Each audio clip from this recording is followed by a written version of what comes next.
Dukurikire urebe iyi video paka irangiye, asigaye usobanukirwe utazongera kubeshwa kuri iyi ngingo y'aya mavangingo ndetse no kunyaza muri rusange mu bihugu bitandukanye.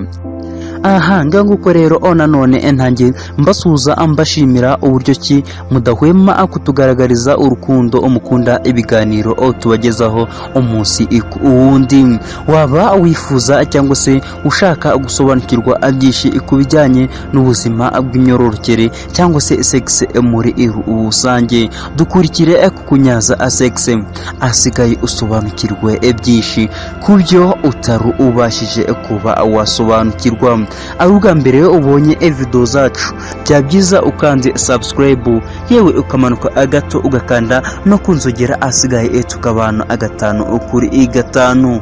Ikaze, nongeye kubaha ikaze. Nanone benshi bakunze kwibaza ese mu gihe cyo kunyaza ndetse bakibaza n'amavangingo aho aturuka mu gihe bari gukora igikorwa, dore ko bamwe bibesha bakaba babigereranya n'inkari zisanzwe. Ese nuko biri cyangwa ari ibindi ibyimbitse byihishe inyuma waba utazi ku bijyanye n'aya mavangingo aza mu gihe cyo kunyaza? Nongeye kuguha ikaze nanone mu kiganiro. Dukurikire urebe iyi video paka irangiye, asigaye usobanukirwe utazongera kubeshwa kuri iyi ngingo y'aya mavangingo ndetse no kunyaza muri rusange mu bihugu bitandukanye. Cyane muri Afrika hakunze kuba umuco witwa kunyaza. Angaha akaba ari imvugo ikoreshwa mu Kinyarwanda, ni mu gihe kandi no mu Bugande bafite uko babyita kacabari, ndetse no mu bindi bihugu bakaba bafite uko babyita. Gusa iki isi cyo cyari ikigamiriwe, ahubwo tukaba tugiye kubavira imuzi n'umuzingo, tukabasobanura byimbitse ku byerekeye iyi ngingo. Ibi cyangwa se iki gikorwa bita kunyaza kikaba akiba mu gihe cy'imibonano mpuzabitsina, aho umugabo agera asigaye igitsina cye ntakinjize mu cy'umugore, agakomeza akizunguza ku mwinjiro w'igitsina cy'umugore, nuko umugore agasohora amazi menshi ashushe, dore ko aba afite inyito amavangingo cyangwa se bakayita uruzi cyangwa se bakabita ibinyari, dore ko bifite inyito nyinshi. Iki gikorwa kikaba cyitwa kunyaza. Bamwe bavuga ko ari inkari zisanzwe ziba zije, abandi bakavuga ko ari amatembabuzi yihariye adafite aho ahuriye n'inkari. Aba akaba ari bo bavuga ukuri, mu gihe inkari zigira ibara rigiye gusa umuhondo ndetse zikagira n'ibara ryihariye. Aya mavangingo yo usiko bimeze, kuko agira ibara rigiye gusa n'umweru cyangwa se rigiye kwera, ndetse ntagire n'impumuro yihariye. Angaha abinyuranye rero n'inkari isanzwe ndetse binahabanye cyane. Ikindi iki bitandukanya, mu gihe inka zaguye ariko amavangingo yo amajije kumuka ntiwamenya ko yahigeze. Urumva ko hari itandukaniro rinini cyane.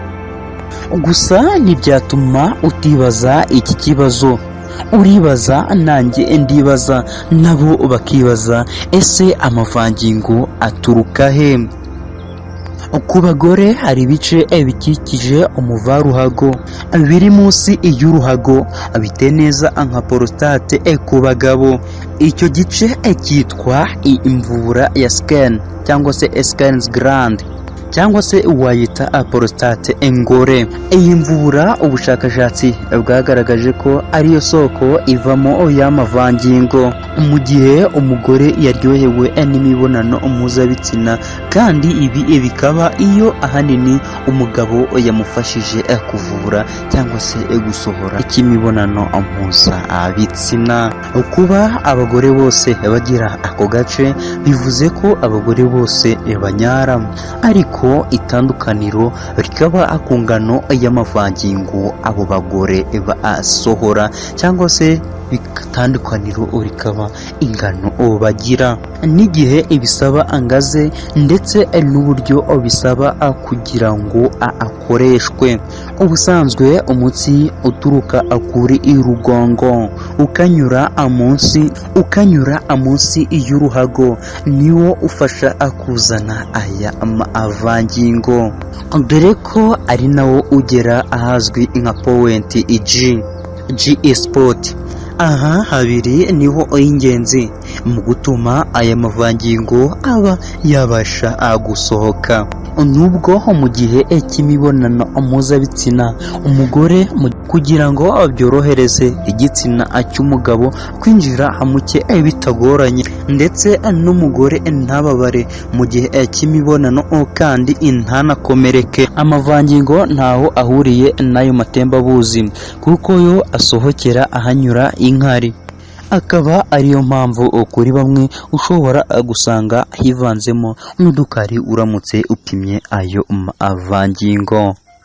Hagati y'abagore 10% ndetse na 50% bazana aya mavangingo mu gihe cyo kurangiza. Ni mu gihe hagati y'abagore 50% ndetse na 90% ababo bayazana buri gihe umugabo akojeje igitsina cye ahabugenewe, cyangwa se icyo bita kunyaza. Wakomeza ukibaza, ese agizwe n'iki? Ese yaba agizwe n'iki? Nibara abiyagize. Komeza udukurikire asigaye usobanukirwe byimbitse. Nk'uko hejuru twabivuze, amavangingo nta mpumuro, nta nibara, nta cyanga, ndetse nta n'uko wayagereranya, ariko bidakuye ko hari uko wayavuga. Bamwe hari igihe aza afite ibara ry'umweru w'amata, iyo agitangira kuza nuko yaba amenshi ryabara rigahita rigenda. Amavangingo akaba agizwe na PSA, prostate specific antigen, na PAP ariyo prostate acid phosphate. Ibi binyabutabire ushobora no kubisanga mu nkari, ariko ku gipimo cyo hasi cyane. Bitandukanye rero no mu mavangingo. Uramutse wakiza utayiheranye, ahubwo ukayisangiza n'abandi kugira ngo babashe gusobanukirwa naho amavangingo cyangwa se kunyaza aho ariya amavangingo, ariya amatembabuzi aturuka. Hasta la vista.